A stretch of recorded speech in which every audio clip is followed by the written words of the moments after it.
ये कसम खा रखी प्रधानमंत्री जी ने। प्रधानमंत्री जी को चाहिए कम से कम मुख्यमंत्री को पत्र लिखे उनको कि जवाब आना चाहिए, वो जवाब देते नहीं है। और नमस्कार, आप देख रहे हैं झलको बीएमआर। जहां रीट शिक्षक भर्ती में पद 31,000 से बढ़ाकर 50,000 करने के लिए जयपुर के शहीद स्मारक पर लगातार एक महीने से बेरोजगार अभ्यर्थियों का धरना जारी है।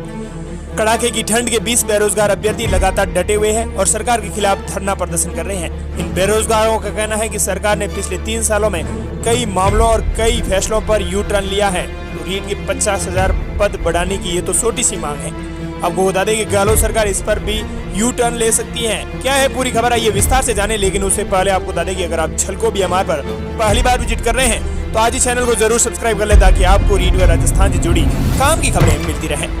रीट शिक्षक भर्ती में पद 31,000 से बढ़ाकर 50,000 करने के लिए जयपुर के शहीद स्मारक पर लगातार एक महीने से बेरोजगार अभ्यर्थियों का ये धरना चल रहा है। कड़ाके की ठंड के बीच बेरोजगार अभ्यर्थी लगातार डटे हुए हैं और सरकार के खिलाफ धरना प्रदर्शन कर रहे हैं। इस प्रदर्शन में अलग अलग जिलों के अभ्यर्थी शामिल हैं।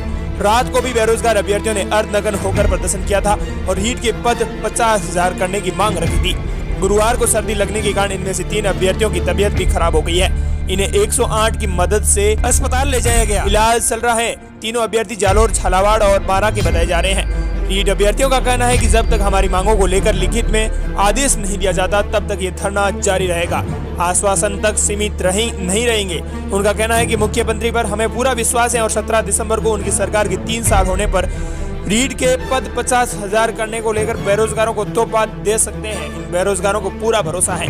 हालांकि आपको बता दें कि मुख्यमंत्री अशोक गहलोत ने किन किन मामलों पर यू टर्न लिया है पिछले 3 सालों में। मुख्यमंत्री अशोक गहलोत की अगुवाई वाली कांग्रेस सरकार को 3 साल बने पूरे हो रहे हैं। 3 साल में बीजेपी राज के कई बड़े फैसलों को पलटने के साथ साथ अशोक गहलोत सरकार खुद अपने फैसले पलट कर भी विवादों और चर्चाओं में रही है।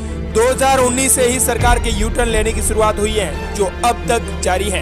हालांकि आपको एक रिपोर्ट भी देंगे आज जो मीडिया से बातचीत गहलोत ने की है उसको लेकर क्या रिपोर्ट है वो भी हम आपको पेश करेंगे। लेकिन पहले ही जान लेते हैं गहलोत सरकार ने किन किन मामलों पर यू टर्न लिया है। सबसे बड़े फैसले की बात करें उससे पहले कमेंट सेक्शन में जरूर बताएं क्या राजस्थान में अगर आज विधानसभा चुनाव हो तो आपके हिसाब से किसकी सरकार बनेगी, कांग्रेस, भाजपा या आरएलपी, जरूर बताएं। अब बात कर लेते हैं फैसले की।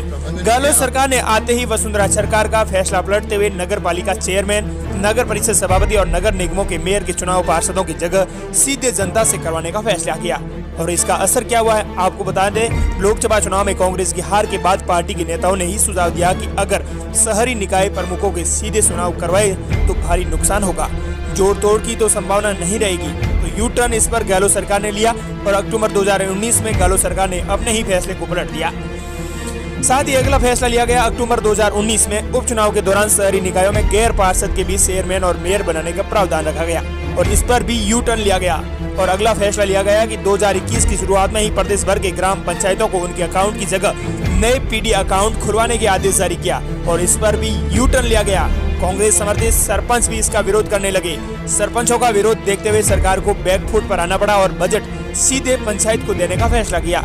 अगला फैसला लिया गया दूसरी लहर में सीएम अशोक गहलोत ने 15 अप्रैल को ये कहा था कि लॉकडाउन नहीं लगाएंगे, लोगों की आजीविका प्रभावित हो रही है और इसका असर हुआ। अप्रैल में ही कोरोना से हालात बिगड़ने लगे, अचानक से मौतों और संक्रमित मरीजों का आंकड़ा बढ़ने लगा। इस पर भी गहलोत ने यू टर्न लिया और लॉकडाउन लगाया। साथ ही अगला बड़ा फैसला लिया गया कोरोना का असर कम होने पर 24 जुलाई को गहलोत कैबिनेट की बैठक के बाद तत्कालीन शिक्षा मंत्री ने 2 अगस्त से स्कूल खोलने की घोषणा कर दी। असर ये हुआ कि इस फैसले का विरोध होने लगा और पेरेंट्स समेत स्कूल प्रबंधन ने भी स्कूल खोलने से इनकार कर दिया।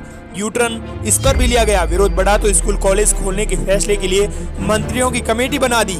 कमेटी की रिपोर्ट पर 15 सितंबर से फेज मैनर में स्कूल खोलने पर फैसला किया गया और ये भी यू टर्न लिया गया है। कई बड़े यू टर्न लिए गए। हालांकि यू टर्न आपको क्यों बता रहे हैं ये भी आपको बता देते हैं क्योंकि रीट बेरोजगारों का कहना है कि इतने बड़े फैसलों पर गहलोत सरकार यू टर्न ले सकती है तो रीट में भी यू टर्न ले सकती है। 31,000 से बढ़ाकर 50,000 पद कर सकती है गहलोत सरकार, ऐसा बेरोजगारों का मानना है।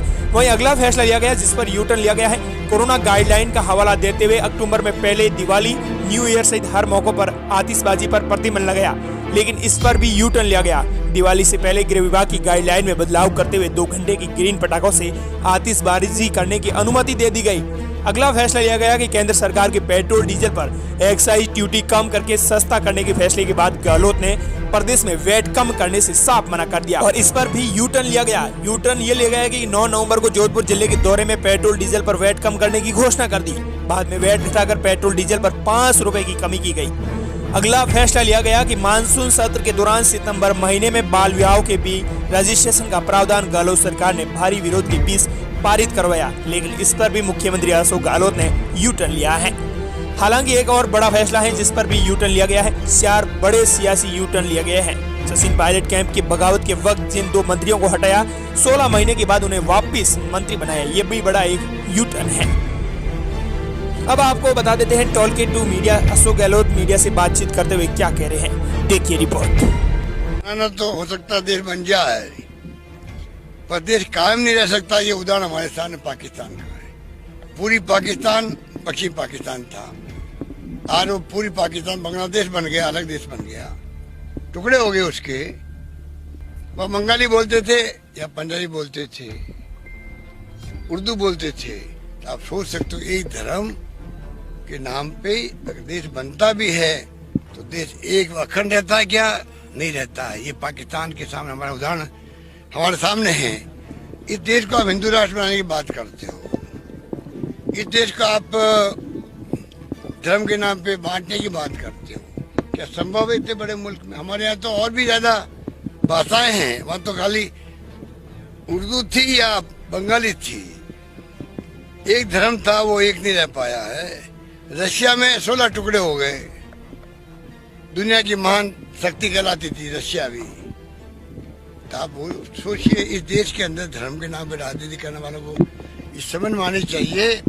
एक धर्म के नाम पे राष्ट्र बन भी रहता कोई तो कायम रहता है क्या? पाकिस्तान तो कायम रहा नहीं।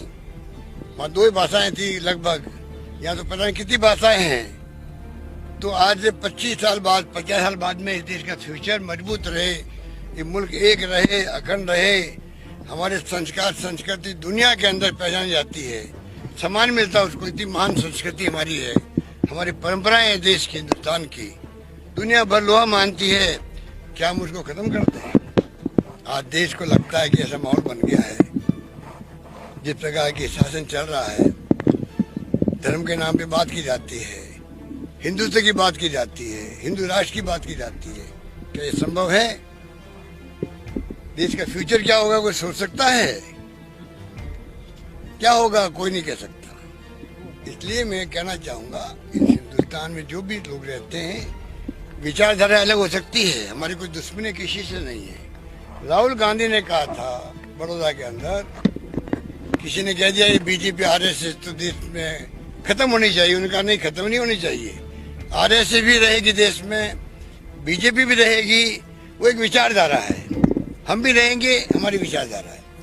कहने का मतलब यही है लड़ाई विचारधाराओं की है, होनी चाहिए लोकतंत्र के अंदर, पर ये व्यक्तिगत लड़ाई या ये धर्म के नाम पर राजनीति, जाति के नाम पर राजनीति खतरनाक होती है। रशिया का उदाहरण हमारे सामने है। पाकिस्तान में तो एक धर्म पे राष्ट्र बना था, पाकिस्तान में क्यों हिंदुस्तान से धर्म के नाम पे हुआ कि मुसलमान अलग राष्ट्र बनाएंगे, इसलिए पाकिस्तान बना। 2 टुकड़े क्यों हो गए? सैनिकों का शासन बार बार होता वहां पर, कितने वहां पे मर्डर हो गए राष्ट्रपतियों के, किस प्रकार के हालात हुए दुनिया जानती है। हमारे यहाँ तो 75 साल में जब जब चुनाव में शिकस्त मिली किसी पार्टी को, 1 सेकंड नहीं लगा, सत्ता सौंप दी गई जीतने वाले को। गर्व है, इसलिए मैं बार बार कहता हूँ मुझे इस बात का गर्व है कि मैं ऐसे प्रदेश का मुख्यमंत्री हूँ जिस प्रदेश के घर घर के अंदर जज्बा है देश प्रेम का। ये नहीं कसम खा रखी प्रधानमंत्री जी ने। प्रधानमंत्री जी को चाहिए कम से कम मुख्यमंत्री को पत्र लिखे, उनके जवाब आना चाहिए। वो जवाब देते नहीं है। और मैंने बूस्टर डोज पर कहते हैं इस गलत फहमी में नहीं रहे मुल्क, पूरी दुनिया, क्योंकि ये कब अपना रूप बदल दे। ओमिक्रॉन अभी 70 मुल्कों में फैल चुका है, परंतु फॉर्चुनेटली अभी एक मौत हुई सिर्फ यूके की। अगर मान लीजिए इसने अपना रूप बदल दिया वेरिएंट ने, तो आप कल्पना कीजिए क्या होगा। राजस्थान में कितनी शानदार प्रबंधन किया आप सब जानते हैं।